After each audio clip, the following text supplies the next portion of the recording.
Meus irmãos, a graça e a paz do Senhor Jesus seja sobre vós.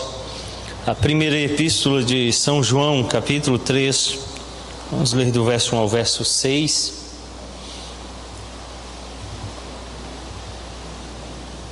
Primeira João 3, de 1 a 6. Assim diz a palavra do Senhor: Vede que grande amor nos tem concedido o Pai, a ponto de sermos chamados filhos de Deus. E de fato somos filhos de Deus. Por essa razão o mundo não nos conhece, porquanto não conheceu a Ele mesmo. Amados, agora somos filhos de Deus, e ainda não se manifestou o que haveremos de ser. Sabemos que, quando Ele se manifestar, seremos semelhantes a Ele, porque haveremos de vê-lo como Ele é. E assim mesmo se purifica todo o que nele tem esta esperança, assim como Ele é puro.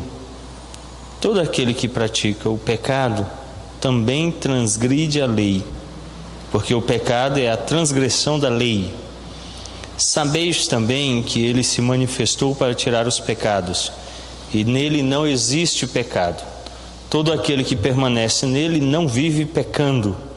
Todo aquele que vive pecando não viu, nem o conheceu. Vamos orar? Bondoso Deus de graça e misericórdia, estamos gratos pela oportunidade que o nosso bom Deus nos concede de estarmos aqui.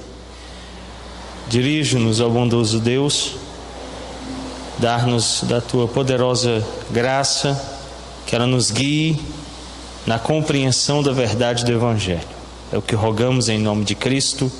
Amém. Em momento outro, quando nós tivemos o curso aqui de hermenêutica bíblica, o ano de 2000, final do ano 2009, nós analisamos a primeira epístola de São João.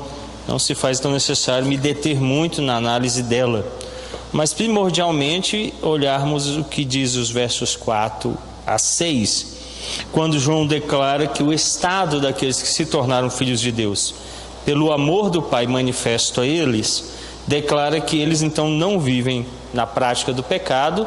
Ele qualifica o pecado como transgressão da lei, e no verso 6 declara que todo aquele que permanece em Cristo não vive pecando, e atrela a santificação ao estado de união mística com Cristo. E termina dizendo: todo aquele que vive pecando não viu, nem o conheceu. E a falta de união com Cristo produz pecado. Quando nós pensamos em termos de escritos puritanos, a Confissão de Fé de Westminster, com o Catecismo Maior e o Breve Catecismo, são o maior expoente deste pensamento. Os símbolos de fé, assim chamados, compõem o maior documento da era puritana. 121 teólogos, mais um grupo de nobres da casa alta e baixa, compuseram aquilo que é o pensamento puritano nestes documentos. Então, antes de ler qualquer outro documento, os símbolos de fé vão nortear você no pensamento mais amplo do puritanismo e mais profundo.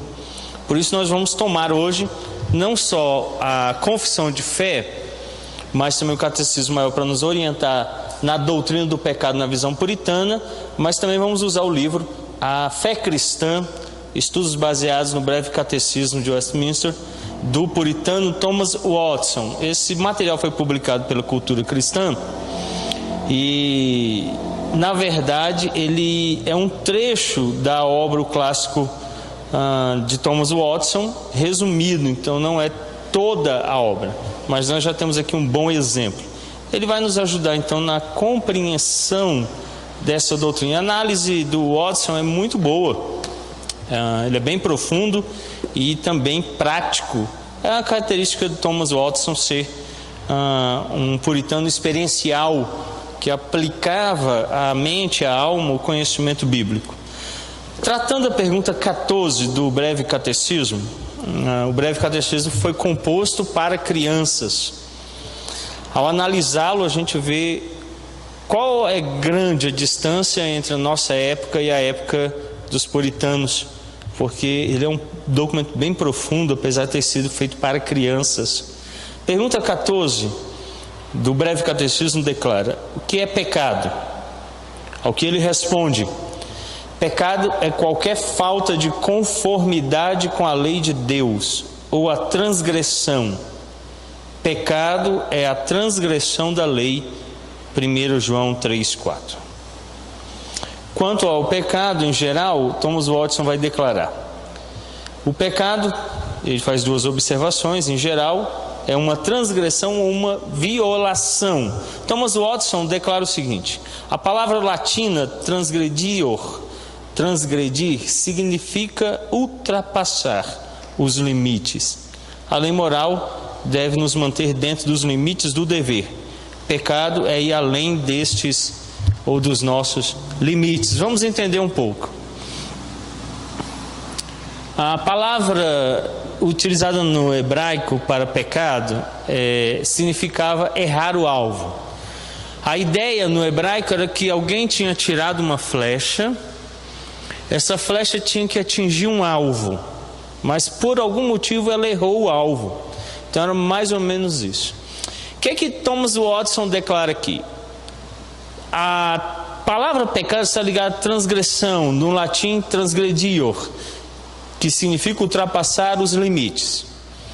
Deus estabeleceu um limite, e eu devo então andar neste limite sem me desviar dele. Suponhamos que eu erre, como declara a resposta à pergunta 14, a falta de conformidade com a lei de Deus, ou a transgressão. Deus ordena que eu ore. Está na palavra lá dizendo que eu devo orar sem cessar. Se eu deixo de orar, eu estou errando, porque eu não estou me adequando à lei dele. Então eu estou me desviando. Se eu uso a oração para um propósito espúrio, eu estou transgredindo. O que é a oração?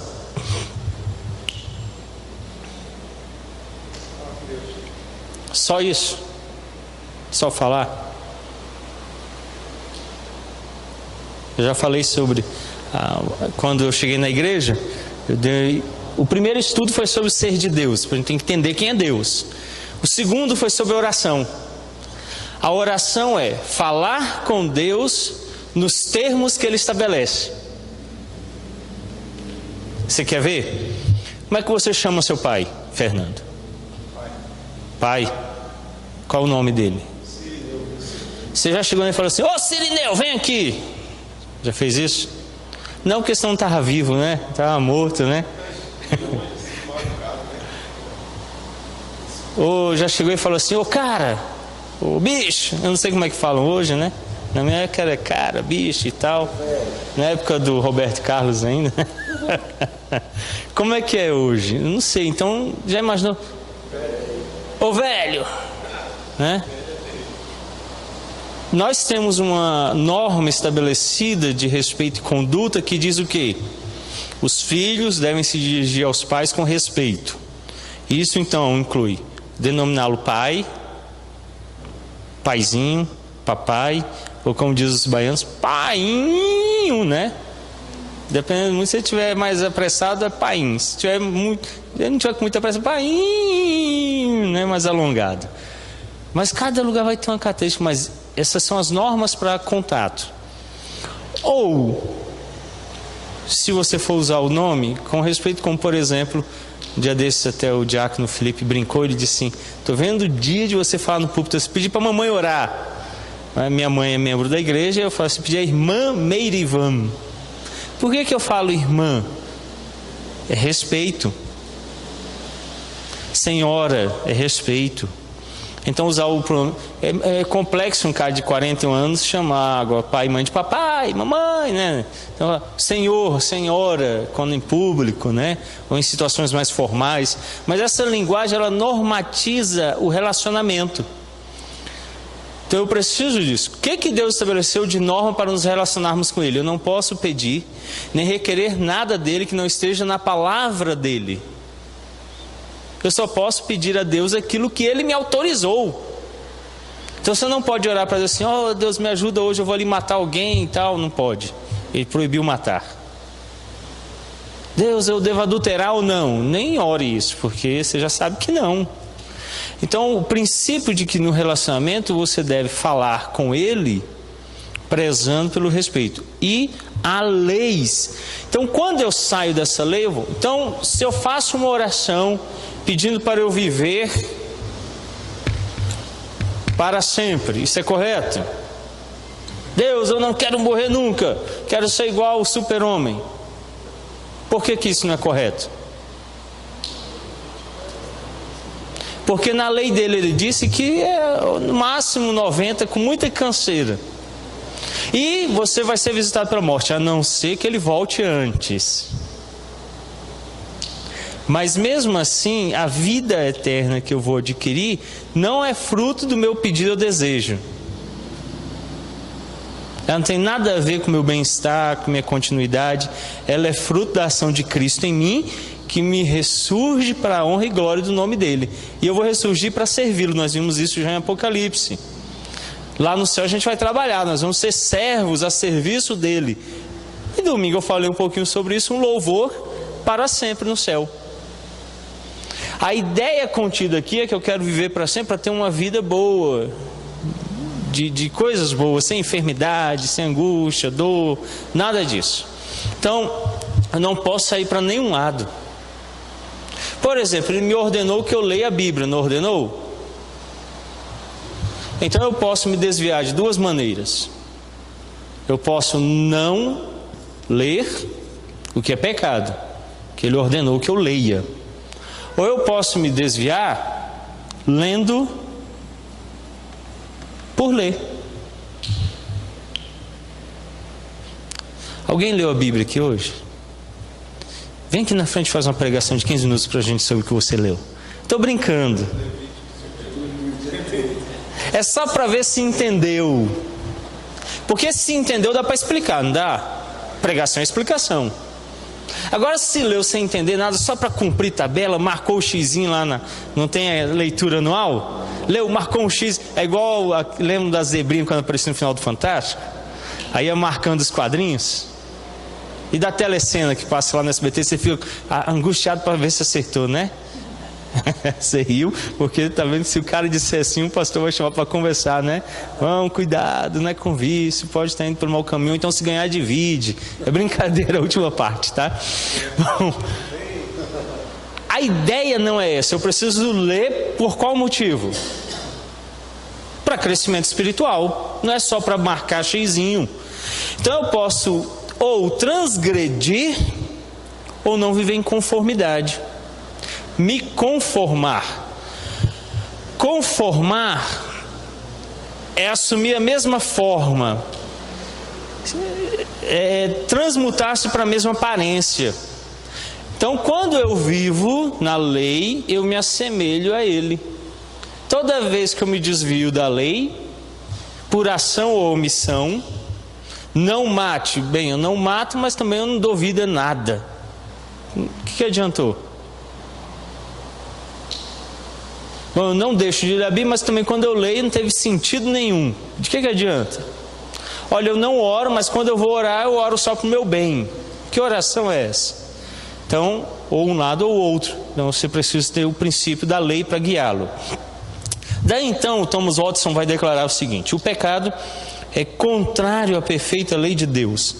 A lei de Deus não é a lei de um príncipe menor, mas de Jeová, aquele que dá as leis tanto aos anjos como aos homens. É uma lei justa, santa e boa. Romanos 7:12. Ela é justa, não havendo nela nada inadequado. É santa, não se encontrando nela nada impuro. É boa, não contendo nada prejudicial. Portanto, não há razão para ser quebrada. Assim como um animal, estando no lugar de gordas pastagens, não iria romper a cerca ou saltar para um deserto ou para um pântano. Mas aqui eu tenho uma observação. Thomas Watson toma Romanos e lá ele busca 3 adjetivos que vão qualificar a lei.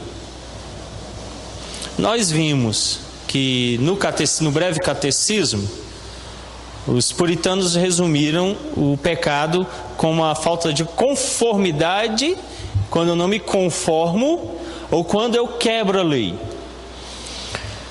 O grande problema é que quem quebra um aspecto da lei, quebra toda a lei. E agora? E agora, José? Vocês conhecem o poema, né? E agora, José? Como é que faz? A graça de cem. Oi? A graça de cem. Não só a graça, mas a cruz de Cristo. Eu não sou um cumpridor da lei. Quem é cumpridor da lei? Quem é o fim da lei? Cristo. A lei aponta para Ele, a lei é cumprida nele, Ele é o único cumpridor da lei. Então eu me coloco em Cristo. Em Cristo eu me conformo à lei, e em Cristo eu deixo de transgredir a lei. É por isso que a figura... Lembram da pergunta 176, eu acho, ou 77, do Catecismo Maior, lida na Santa Ceia domingo. Dentro das coisas que ela falava é se vocês prestarem atenção. Uma das coisas que ela dizia é: você precisa ver o quanto você tem se conformado, se encontrado em Cristo. Tem alguém aqui que nunca mentiu? Tem? Pode levantar a mão. O Lula? Não vai. Se perguntar isso para ele, nunca menti e tal, o companheiro e tal, foi mentiroso, né, cara? Todos mentiram, todos. Você, eu, todo mundo. Menos um. Quem nunca mentiu? Jesus. Então, toda vez que a lei vem até mim, ela faz duas coisas. Ela me mostra que eu transgrido ela, eu minto. Vocês sabem que eu fui pescar semana passada, né? Vocês viram a foto lá dos peixes? Desse tamanho que era só o olho, cara. Que escapou o peixe, um olhão desse tamanho. Mas ali você pode levar da casa não, né? Não, pode não. Aí tem uma placa lá na entrada lá do pesca, sorte bem grandona, escrito assim: proibido entrar com alimentos e bebidas.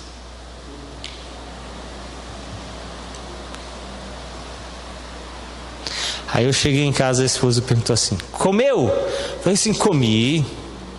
Ué, mas o dinheiro está todo aqui, você não gastou nada. Eu falei: não, mas é porque levamos uma comida na sacola. Aí ela falou assim: mas lá não pode entrar com comida, né? Eu falei: mas não fui eu que entrei com a comida. Mas você comeu? Ah, eu comi. É igual Adão, né? Quem pegou? Foi a Eva que pegou. Eu só comi, Senhor. Aí ela falou assim: amor, isso não é mentir?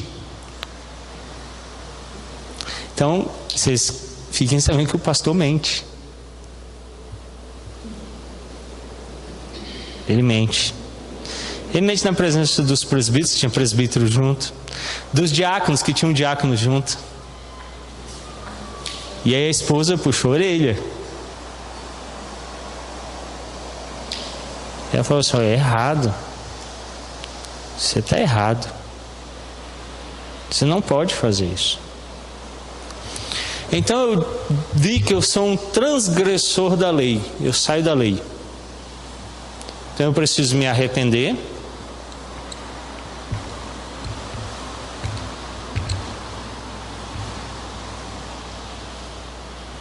Eu preciso restituir.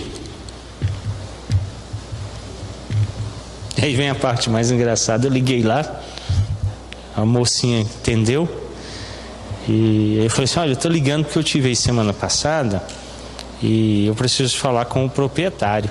Não, o senhor esqueceu alguma coisa? Eu falei: não. Aconteceu alguma coisa? Eu falei: aconteceu. Tal. Não foi nada comigo, não, foi com vocês. Gente, mas ele não pode atender, o que é? O senhor quer que eu fale? Olha, não, se eu puder falar com ele.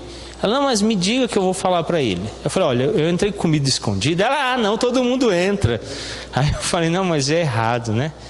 Ela, Eu falei, é errado, tem uma placa aí, você trabalha aí? Ela falou, trabalho. Ela não entendeu a piada. Aí eu falei assim, então, eu preciso saber como é que a gente faz. Você quer que eu dê o valor de um prato? É justo, né?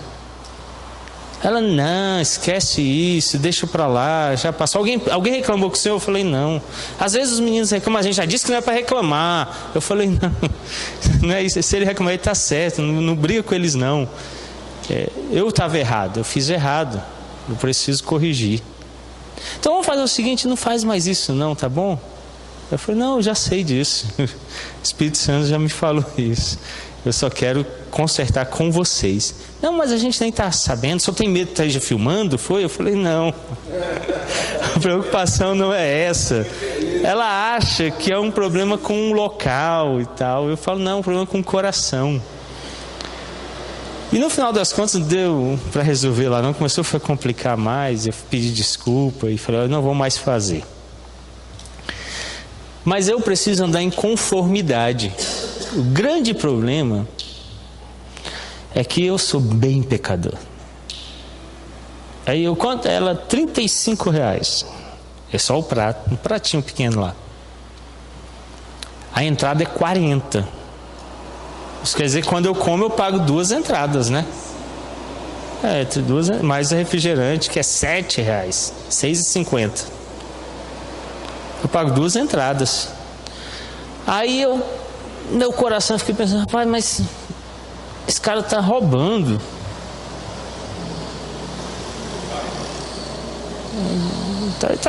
Tá sendo mal, né? O que tem eu entrar com biscoitinho? Um bem ruim, maisena, né? Só ele seco para comer e ficar engasgado. Aí além de pecar ainda me puno. Eu preciso me conformar. Sabe qual é a conformação? Quando a gente lê as Escrituras e a Bíblia diz assim, que ele, Jesus Cristo, Filho de Deus, que não tem pecado, justo, quando ultrajado, não revidou, quando humilhado, suportou. Ele estabelece um padrão que diz assim, ele poderia entrar lá e dizer assim, você está cobrando além do que deveria e ludibriando as pessoas, isso não é correto. E como eu sou dono disso aqui tudo, eu não pago. Ele não podia? Mas sabe o que ele fez? Ele ia lá, mesmo que fosse um milagre, ele está dizendo o seguinte, paguem. Tirava o dinheiro da boca do peixe, ia lá, paga e faz o que tem que ser feito. E diz assim, faz o bem, porque fazendo o bem, brasas vão ser amontoadas sobre a cabeça dele. Ora por ele, ame ele, viva de forma justa. Ele me chama a me conformar com ele. Não minta. Diga a verdade.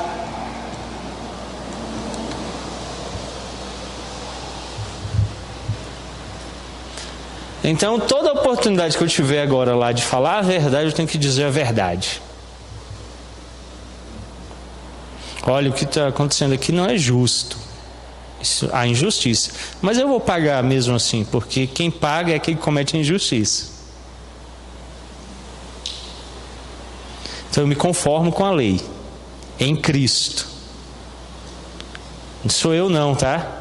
Foi o que Cristo fez, que mudou esse coração aqui, que estava reclamando do preço, queria ludibriar, enganar, né? Dar um golpe, faz de um jeitinho diferente, justifica, ele está enganando, por que eu não posso? Cristo vem e diz assim, mesmo ele, o justo, o Filho de Deus, quando aconteceu com ele, ele passou. Então ele diz assim, sofram, padeçam, como eu padeci. Então eu devo me adequar. Thomas Watson então declara o seguinte, a lei é justa, nela não tem nada inadequado. Eu não posso reclamar dela. Ela é justa. Por que eu tenho que dizer a verdade? Porque pega bem pro pastor, né? Falar a verdade. Vai, o pessoal fica, o pastor anda mentindo muito. Vamos trocar, né, Moisés? Um pastor mentiroso, cai fora, rapaz. Aí vocês estão vendo que eu estou buscando benefício próprio? Por que eu tenho que falar o que é verdade? Porque Deus é verdadeiro. E Ele me chamou para manifestar a glória dEle. E se eu falo a mentira, nós vamos ver daqui a pouco, quem é o pai da mentira? Então eu vou dar uma formulazinha básica para vocês. Diabo é igual a pai. Mentira é igual a filho. Filha, né? Porque é feminino. Quem é que está faltando aqui na equação? Eu. Que sou igual? Mãe. Que família bonitinha, hein? Toda vez que eu minto, o que eu estou fazendo? Tendo um filho com o pai da mentira. Então, eu tenho que abandonar essa estrutura, fazer o que a Bíblia ordenou: deixe de mentir, diga a verdade, porque quando eu digo a verdade, Deus é glorificado.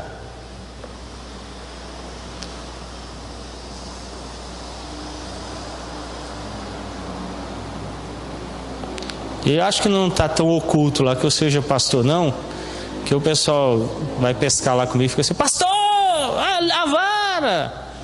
Pastor, pastor, pastor, pastor, pastor.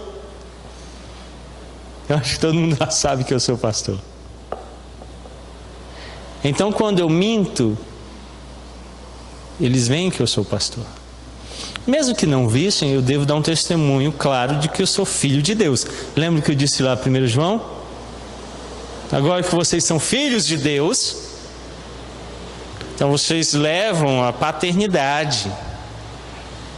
Glorifiquem o nome dele. Então é justa, ela não é, ela é justa, ela é adequada.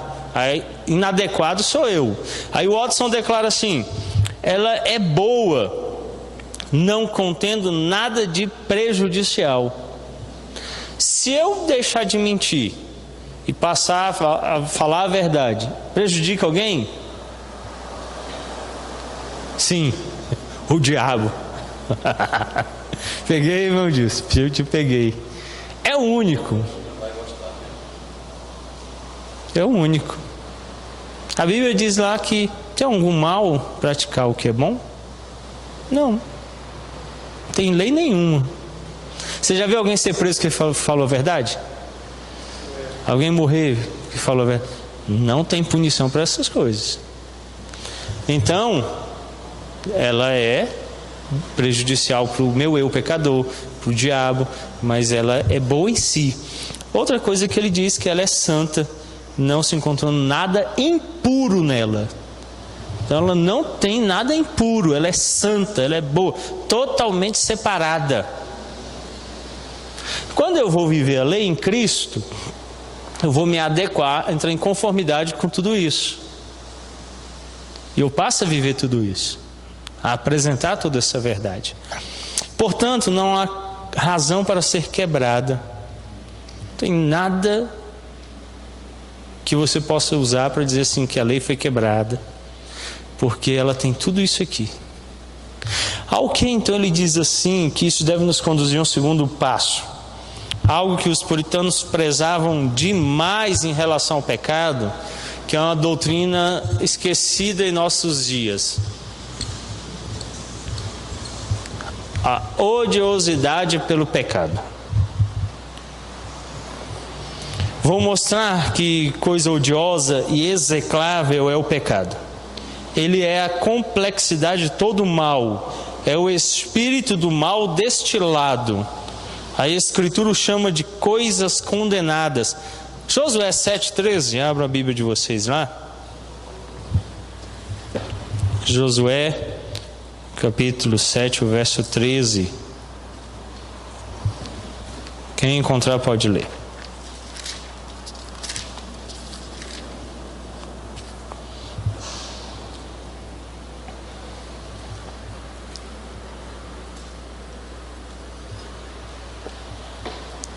Josué 7:13. Levanta-te, santifica o povo e diz: santificai-vos para amanhã, porque assim diz o Senhor, Deus de Israel: anátema há no meio de vós, Israel. Diante dos vossos inimigos não podereis suster-vos, até que tireis o anátema no meio de vós. Então, ele declara que quem está em pecado é amaldiçoado ou está condenado.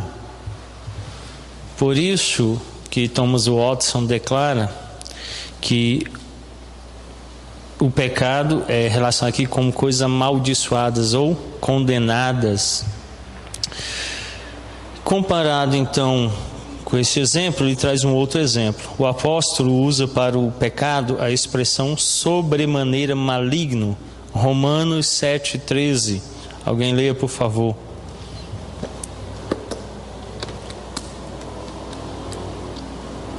Romanos 7, verso 13.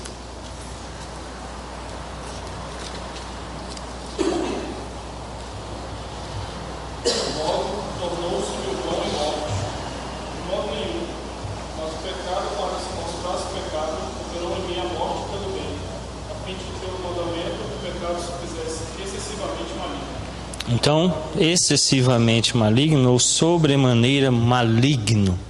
Veja as qualificações que são apresentadas sobre o pecado. No grego, a ideia é hiperbolicamente maligno. Ficou bonito, né? Hiperbólico. Nome de menino, né? Hiperbólico, vem aqui. Hiperbolicamente maligno. Hiperbolicamente varolo. Vem cá, garoto. É um negócio bem... Então, o pecado deve ser odiado por causa dessas características. Você quer ver a sensação que o crente deve ter pelo pecado? Sentimento. É um sentimento de repúdio, de ojeriza. Ele só é perceptível quando ilustrado. Vocês já comeram creme cracker? Aquele biscoito de água e sal? Já comeram? Já? Então imagine-o no prato. Você é o café da manhã. Pega as suas fezes, seu cocô, passa e come. Mordida nele, ele vai quebrando a boca. O que você sente? Hã? Esse é o sentimento. Por odiosidade, os puritanos queriam resgatar essa ideia de ojeriza, de repúdio. Nós temos que ter nojo do pecado. Daí então Paulo ter dito que ele era excessivamente, sobremaneira maligno, ou como em Josué, coisa amaldiçoada ou condenada. Porque o pecado é algo que deve ser repudiado. Nós devemos tê-lo longe, afastado de nós. Thomas Watson diz ainda sobre a origem diabólica do pecado. A origem do pecado, seja de onde vier, é diabólica. O pecado é do diabo. 1 João 3,8. Eu vou ler porque está causando um certo alvoroço entre vocês a leitura. Todo mundo quer ler?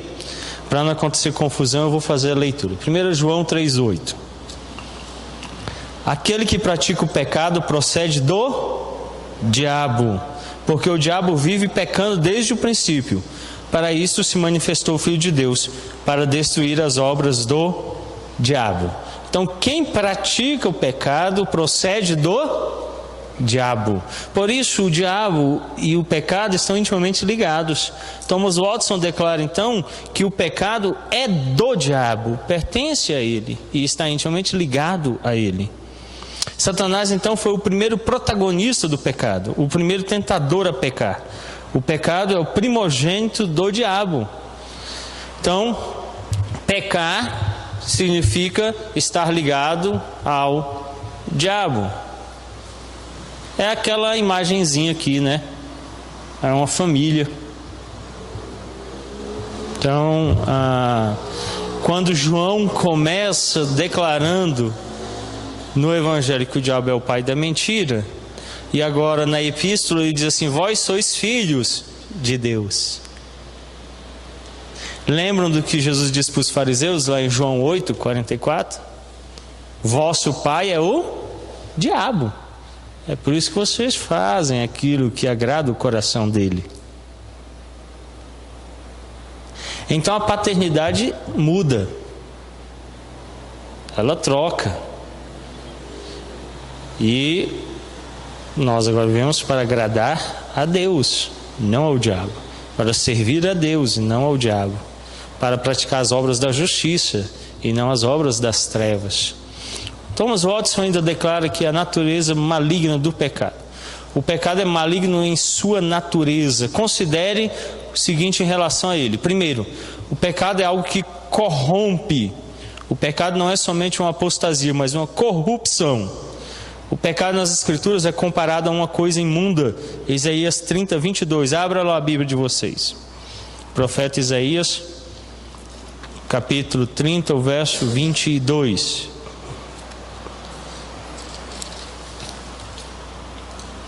E terás por contaminados a prata que recobre as imagens esculpidas e o ouro que reveste as tuas imagens de fundição, lançá-las fora como coisa imunda, e a cada uma dirás: fora daqui. Vocês entendem o que estava acontecendo aqui, né? Tinha uma imagem coberta com ouro e prata, e aí o profeta diz assim: olha, joga fora, porque está imundo, é contaminado. Não só joga fora, mas declara,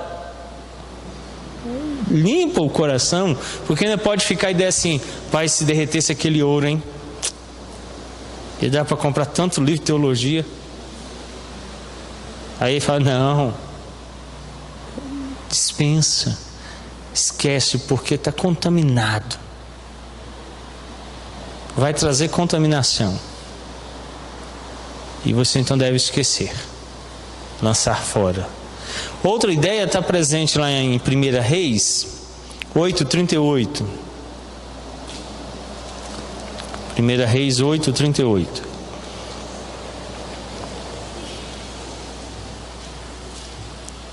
Toda oração e súplica que qualquer homem ou todo o teu povo de Israel fizer, conhecendo cada um a chaga do seu coração e estendendo as mãos para o rumo desta casa. Ele declara então que o pecado é uma chaga no coração. Além dele ser imundo, contaminar, ele é uma chaga no coração. É por isso que o pecado, ele nunca é uma questão só de transgressão externa. Por isso que ele não é só um desvio aqui, nem para cá, mas ele é uma questão do coração do homem. De onde é que procedem os maus desígnios? A lascívia, o adultério, a mentira, os homicídios. Jesus diz que vem do coração. E aí ele diz: olha, quando você orar, diz assim: olha, o coração tem uma chaga. Qual é essa chaga? Pecado. Precisa de cura, precisa ser restabelecido, tratado. Ele faz Deus abominar o pecador. O profeta Zacarias, o capítulo 11, verso 8. Zacarias 11, 8.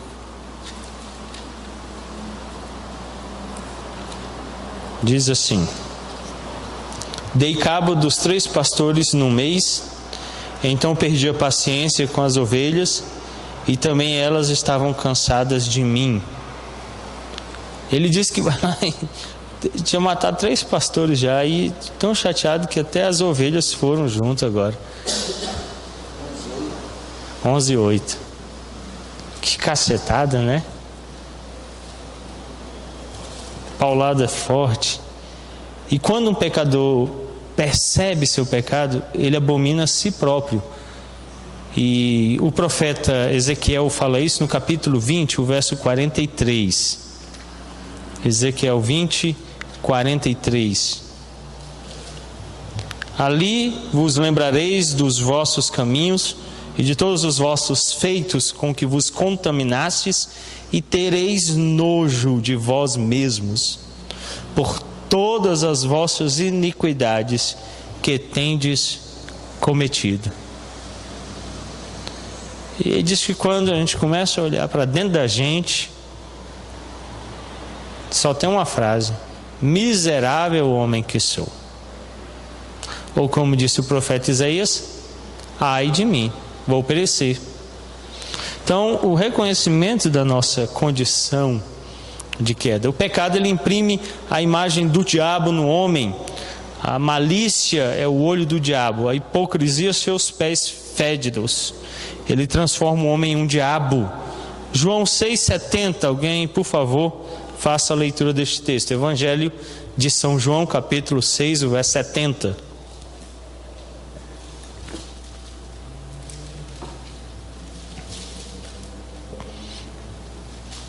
Respondeu-lhe Jesus: não vos escolhi a vós os 12, e um de vós é um diabo. O que foi que aconteceu com o que afundou de cabeça no pecado? Quem é esse? Judas Iscariotes. O que ele se tornou? Qual é a qualificação dele? É um diabo. Então o pecado assemelha a pessoa a Satanás. Quando nós vivemos em santidade, a quem nós nos assemelhamos? O próprio Evangelho de João nos lança essa ideia quando Jesus declara: sede perfeitos, como perfeito é vosso Pai celestial. Daí sermos denominados cristãos, que quer dizer pequeno Cristo ou seguidor de Cristo. Nós estamos nos conformando à imagem da perfeita varonilidade de Cristo. Ora, se em santificação me assemelho a Ele, quando eu vivo sem santificação eu me assemelho ao diabo. Então Thomas Watson declara essa ideia. Isso tudo vai conduzir à odiosidade do pecado, a abominar o pecado, repudiá-lo, ter ódio, ojeriza, detestá-lo, afastar-se dele, abandoná-lo, esquecê-lo. São sentimentos, e isso tudo deve ser muito trabalhado. O Catecismo Maior do Westminster vai trabalhar isso. Deixe-me abrir aqui, se não me engano é 170, deixe-me ver aqui. Depois que a gente passa dos 30, fica meio difícil. 174. O que se exige dos que recebem o sacramento da ceia do Senhor na ocasião da sua celebração? E ele declara então, lá no meio da resposta, o seguinte: julguem-se a si mesmos, entristecendo-se pelo pecado. Tem que ter tristeza do pecado. Você tem que ficar triste. Depois ele declara: tendo fome e sede ardentes de Cristo. Então, andou no pecado, corre para Cristo. É por isso que o momento da Santa Ceia é um momento para introspecção, me analisar profundamente. Daí então ele vai declarar o seguinte: uma pessoa que duvida, pergunta 172, uma pessoa que duvida de que esteja em Cristo, ou de que esteja convenientemente preparada, pode chegar-se à ceia do Senhor? Resposta: uma pessoa que duvida de que esteja em Cristo, ou de que esteja convenientemente preparada para participar do sacramento da ceia do Senhor, pode ter um verdadeiro interesse em Cristo, embora não tenha ainda certeza disto, mas aos olhos de Deus o tem, se está devidamente tocada pelo receio da falta desse interesse e sem fingimento deseja ser achada em Cristo e apartar-se da iniquidade. De novo aqui outro termo. Viram? Entristecendo-se do pecado, apartando-se da iniquidade. Nesse caso, desde que as promessas são feitas e este sacramento é ordenado, pode e deve-se chegar-se à ceia do Senhor para ficar mais fortalecida. Vocês já viram essa ideia aqui? Ela é muito comum. Catecismo Maior. A pessoa está vindo para a Santa Ceia.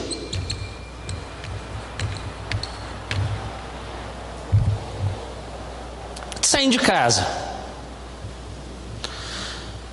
Por um motivo qualquer, o pastor chamou a atenção dele que ele vive chegando atrasado. E aí ele colocou no coração dele que vai dar uma resposta para o pastor. Domingo chega antes. Mas já tem 40 minutos que a mulher está no banheiro só escovando dente.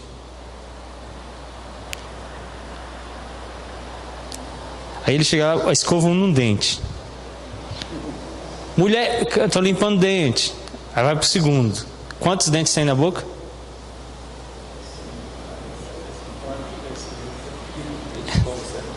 Acho que são 42, né?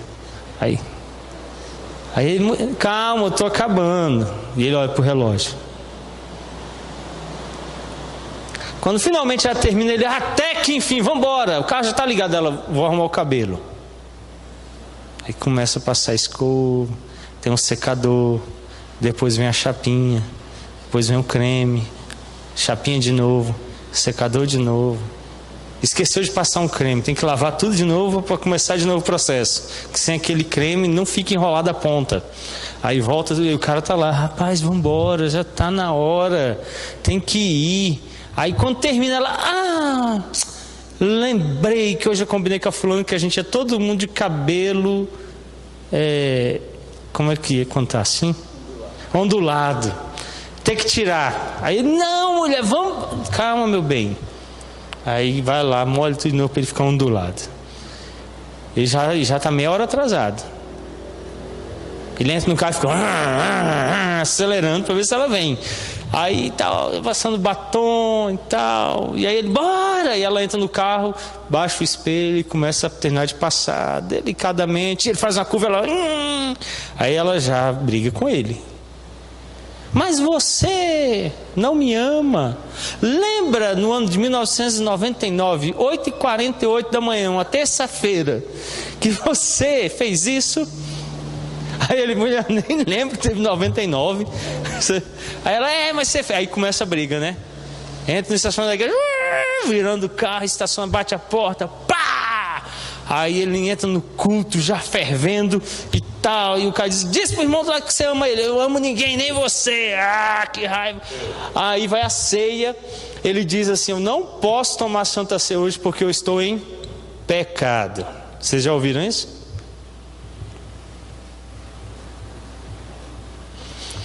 Me diz quando que a gente não está em pecado. Quero só saber qual foi o dia. Eu fico explicado, eu também pensei, né? Teve um dia. Um dia eu não pequei, Dilson.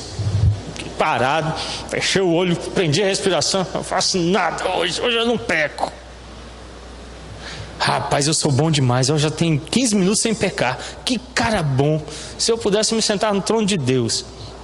Eu sou soberbo igual Satanás. Então não tem jeito, cara. Sempre peca. Sempre. Nós sempre estamos em pecado. Nós sempre estamos pecando. Menos por causa da santificação. Lembra que eu falei da mentira? Foi uma. Mas há um tempo atrás ia ser umas 10, cara, no mesmo dia. Está diminuindo. É a santificação. Já não vive na prática do pecado.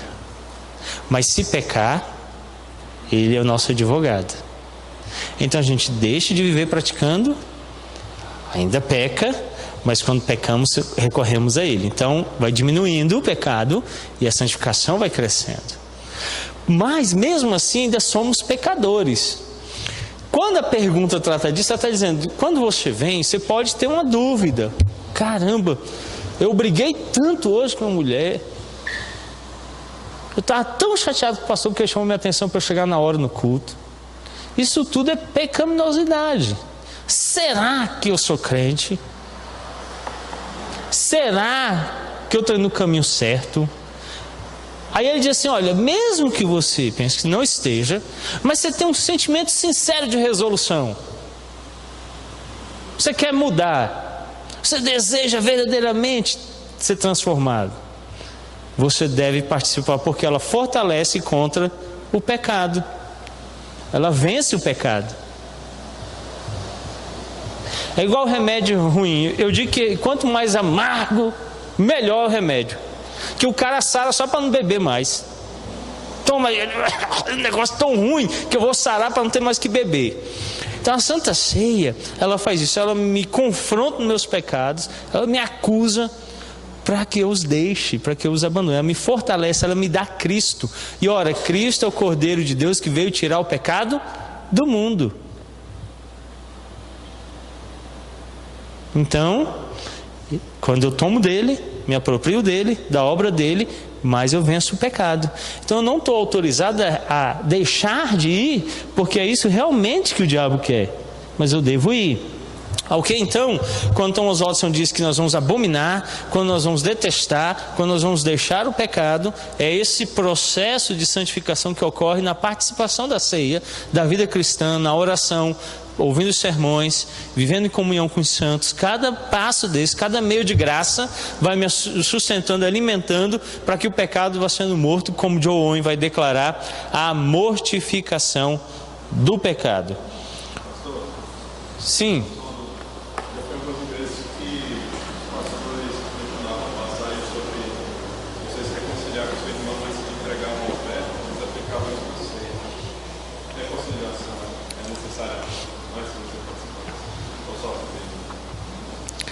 Não na ceia, nesses termos.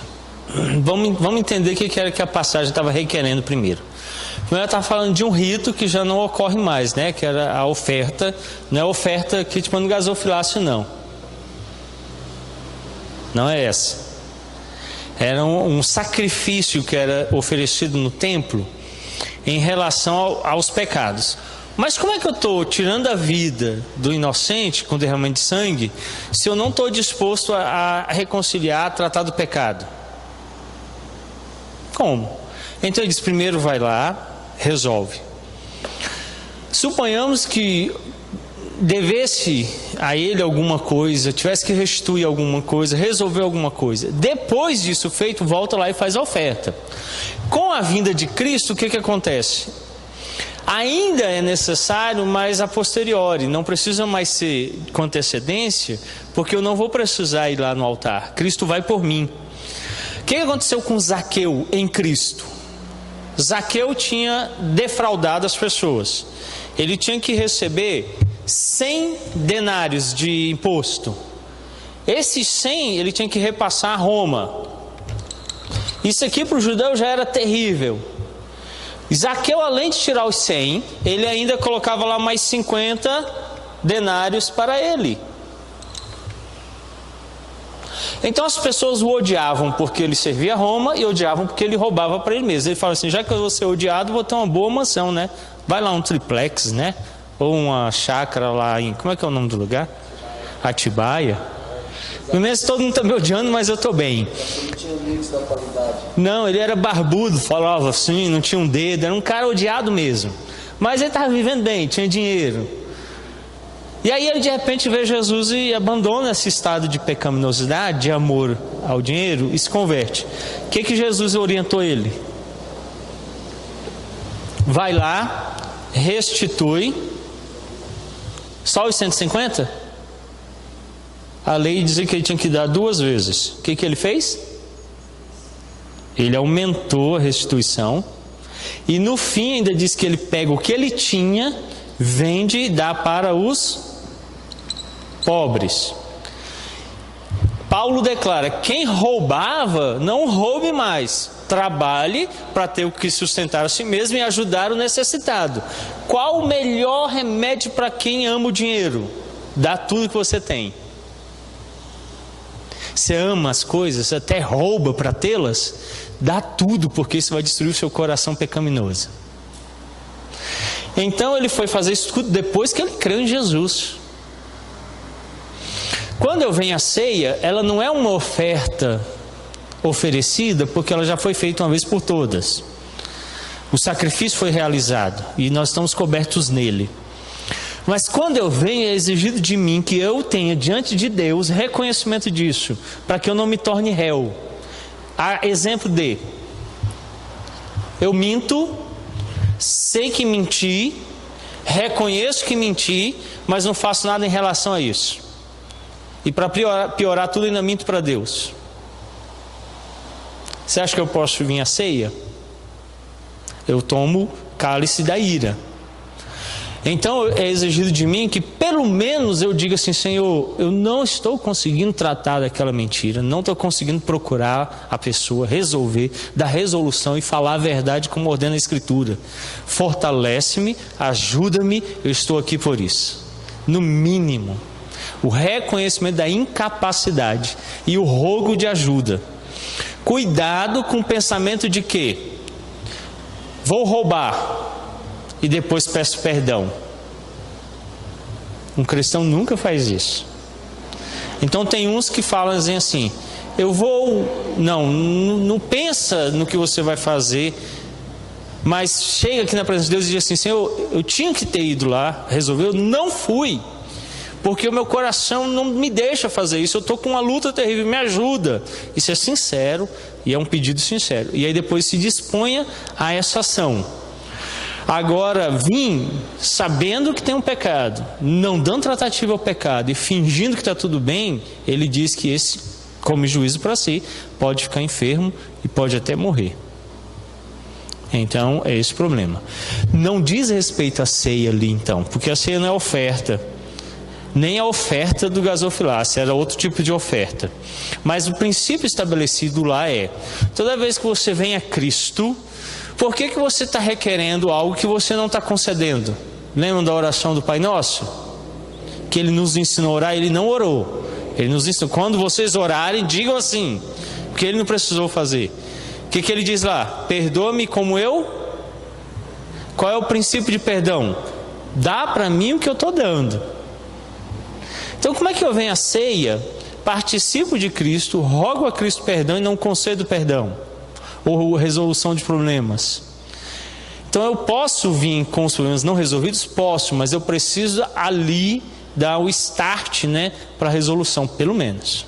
Mas nunca ficar parado. Aí a aplicação do princípio estaria: tem alguma coisa com o teu irmão? Coloca na presença de Deus. Pede direção, fortalecimento, orientação, condução, para que então, ao participar ali, você seja fortalecido na obra de Cristo, sustentado na obra dele e possa realizar o que você tem que fazer. Aí ela vai se aplicar, ok? Bom, nós temos ainda muito no Thomas Watson, e eu vou encerrá-lo por enquanto, para ir até a confissão de fé. A confissão de fé, tratando sobre o pecado, vai dizer assim: então os puritanos, resumindo, disseram todo pecado, tanto o original como o atual. Então tem uma divisão aqui.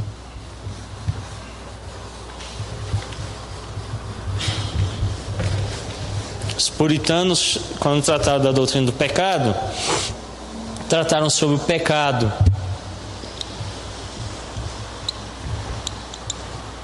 original e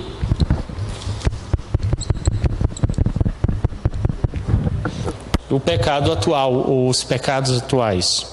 Mas a gente está no plural, né? Vocês entenderam? É porque tem muito. Todo pecado, tanto o original como o atual, sendo transgressão da justa lei de Deus e a ela contrária. Então o pecado não é um padrão que eu estabeleço de moral, de justiça própria. Pecado não é cultural. A editora Vida, traduzindo o livro do C.S. Lewis, colocou C.S. Lewis falando assim que sentava, fumava um charuto na presença de Deus e tal. Aí ela vai lá com uma nota assim: no contexto dele não era pecado fumar. Aí eu, que legal, né? Vamos tornar o pecado algo que depende do contexto e tudo certo. Se eu dando no presídio, pode fazer o que quiser lá, né? Não, pecado é pecado em qualquer lugar. É a lei de Deus que vai estabelecer o que é pecado, não a sociedade, nem a cultura, nem eu. Então ela é sempre ao contrário à lei. Aquilo que a Bíblia declara aquilo que a Bíblia normatiza. Então, é a transgressão da lei de Deus e a ela contrária.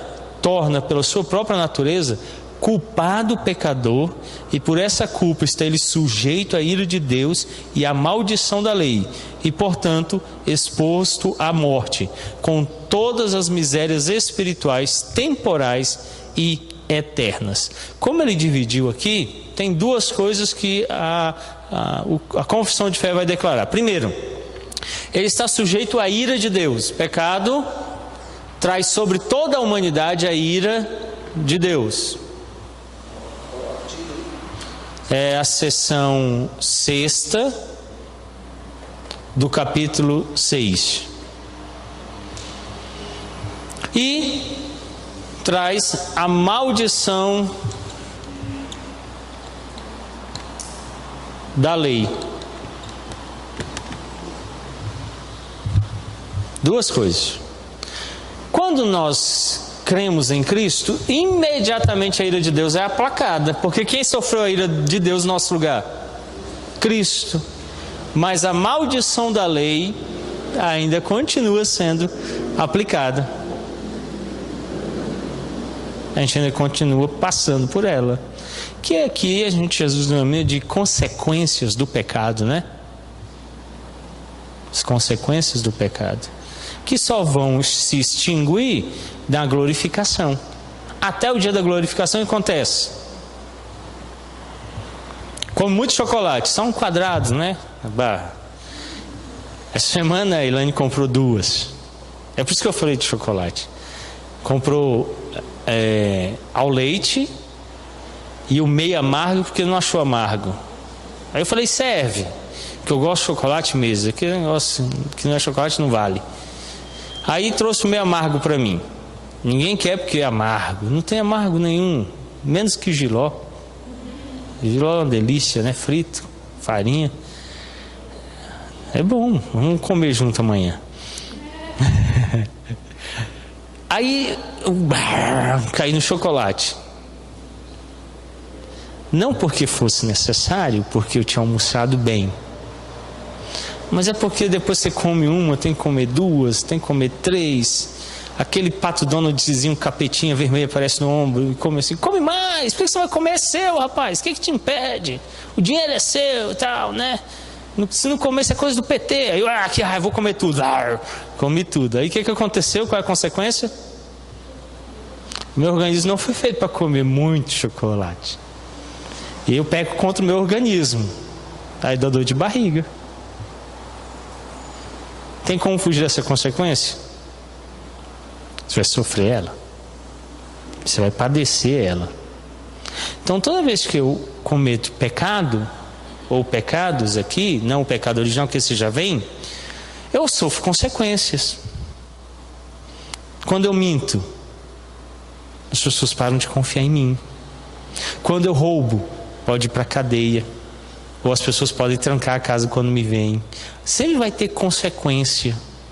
Sempre vai haver algo. Por exemplo, Zaqueu. O que aconteceu com Zaqueu? Ninguém gostava dele. Era odiado. Era odiado. Jesus falou, vou comer na sua casa. O pessoal, é louco, cara. Você é doido. Ninguém queria comer com ele, ninguém queria estar com ele. Consequência do fato que ele roubava as pessoas. Se Zaqueu estivesse cumprindo a sua função de forma legítima e correta, se tornando só os exaltos sem condenados que eram ordenados por Roma, haveria mesmo ainda assim pecado? Ele ia ser tipo um PSDB de hoje, sabe? Roubou, mas roubou menos. A gente gosta um pouquinho. Porque os judeus não gostavam dele, porque ele cobrava já imposto para Roma. Mas odiavam mais ainda, porque ele não só cobrava para Roma, como ele ainda tirava para ele. Mas mesmo ele não tinha para ele, já tinha um ódiozinho lá, Eu sei que o ódio seria de qualquer forma. Sim, seria de qualquer forma. Mas não seria pecado, não. Aí não. Não. Era lei romana, da Estado que era do Estado. Jesus ordenou. Tinha que dar imposto. Mesmo que fosse fora do comum, muito pior do que é hoje, era assim, um negócio terrível. O cara ia, quando voltava, pagava na ida, quando estava voltando tinha que pagar de novo. Hoje a gente não tem que pagar assim tanto, né? E era duro mesmo. E Jesus disse, tem que pagar, é lei. Então paga, continua, não tem jeito. Agora, não era pecado. Só se tornou pecado quando ele começou a roubar. Ok? E como quem rouba não faz livro caixa, né? Então ficou difícil para ele. Vai lá e devolve até mais, cara. Para restituir todo mundo que você tirou. Juro sobre juro. E ele fez assim. Ok? Bom, então, essa é a ideia. O assunto é muito extenso. Talvez na próxima terça a gente retorne a tratar dessa ideia do pecado na visão puritana. Alguém tem alguma pergunta, alguma colocação? O Fernando, só um pouquinho, Fernando, para o pessoal poder gravar. Esse rapaz não é obreiro não, ele está de gravata, mas não é o obreiro não. Senão a gente ia ter que falar, glorificar de pé a igreja, ia ter que ficar todo mundo em pé aqui. Pode falar. Tem um pouco a ver com Para cima. Tem um pouco a ver com o assunto. Talvez não tanto, mas tem. Sim. Então, quando Cristo fala que ele veio para os pecadores, né? Ele veio para os que estavam desviados e que não veio para os justos. Sim. O entendimento de que ele não veio para os justos é de que de fato não existia nenhum justo, né? É essa interpretação ou de fato talvez se Zaqueu não fosse o pecador que era, ele não tinha tido o privilégio de ter recebido Jesus aquele dia? Não, na verdade ali ele está usando mais uma imagem para exemplificar. Pessoal, rapaz, você vai comer com um cara tão baixo desse? E ele fala, se eu tivesse vindo só para o justo, para que eu ia vir? Que vim por causa dele mesmo. Não é que haja justo, que não há. Mas na visão de quem estava falando, ele não, o outro lá não era justo, só eles. Que era uma visão muito própria dos fariseus, né? Os fariseus era o supra-sumo era tipo o cantor gospel, sabe? Todo mundo lá para baixo não presta, só ir lá para cima. E aí o resto lá para baixo era ser pisado mesmo. E quando Jesus se misturou, e ele é chamado Rabi, e na visão deles, então ele era um mestre. A ideia era mais ou menos assim, rapaz, não mistura com esse povo, não, fica do lado de cá, porque você vai se contaminar, se sujar. Ao que ele diz assim, olha, se o médico não tivesse vindo para quem está doente, para que médico? Médico atender gente sã? Você já viu? Você tá doente agora? Só a garganta. Aí vai lá no hospital. Por que você vai no hospital? Agora quando você está são, você vai para o hospital, sabe, hoje eu vou lá no hospital lá tomar uma injeção de graça lá. E chega lá, ei doutor e tal, tem uma injeção aí para quem não tem nada. Pode ser água mesmo, só fura aqui. Faz isso? Você não é doido, né? Tem um comprimido aí de farinha, me dá aí, rapaz, que bom, eu vim aqui só para isso. Ninguém vai para o hospital são. Só hipocondríaco, né? É hipocondríaco mesmo. Aí acha que está doente, está doente, tá? O cara olha e fala, toma essa injeção aqui, aplica água no cara, vai para casa. O cara, tá doendo aqui, melhorou, então não tinha nada. Você não é hipocondríaco. Então Jesus disse, olha, se eu viesse para os bons, que sentido teria? Eles estão bons. Então eu vim para quem está nessa condição. Aí é todo mundo, né? O único bom era ele, o resto todo mundo doente. Mas eles se achavam. E aí ele usa esse exemplo e diz assim, eu vim para os que estão enfermos. Na hora que ele falou isso, ele deve ter olhado para eles assim, os enfermos. Aí eles não se tocavam.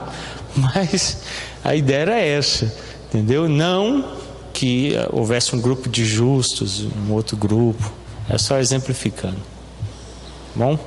Alguma outra pergunta ou colocação? Vamos encerrar então, vamos orar por sua fronte, feche seus olhos.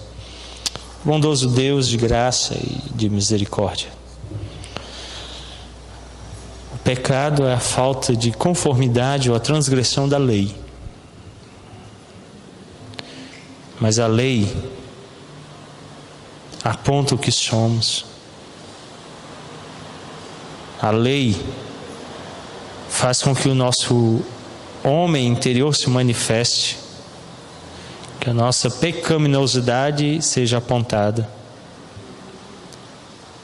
Então, como apóstolo, declaramos, miserável homem que sou. Mas Cristo veio para nos dar, nós, filhos de Deus, cumprirmos a lei.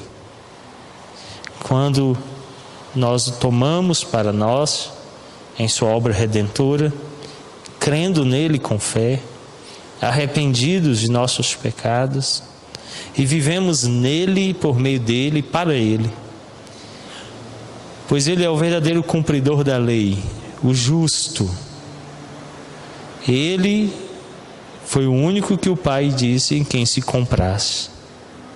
Então nele nos tornamos perfeitos varões, cumpridores da lei. Ajuda-nos então a nos enchermos mais e mais de Cristo, tomando-o para nós, como tomamos o pão e o vinho, como fomos lavados pelo sacramento do batismo, a fim de que ele mais e mais viva em nós e que nós morramos, para sermos verdadeiros cumpridores da lei, e assim termos odiosidade pelo pecado, e nos apartarmos, deixando, esquecendo-nos do que outrora fomos, e vivendo para o futuro, aguardando aquele dia em que seremos glorificados, e plenamente justificados, e o pecado extirpado de nós. Oramos, Maranata, vem Senhor Jesus. É o que oramos em nome de Cristo. Amém.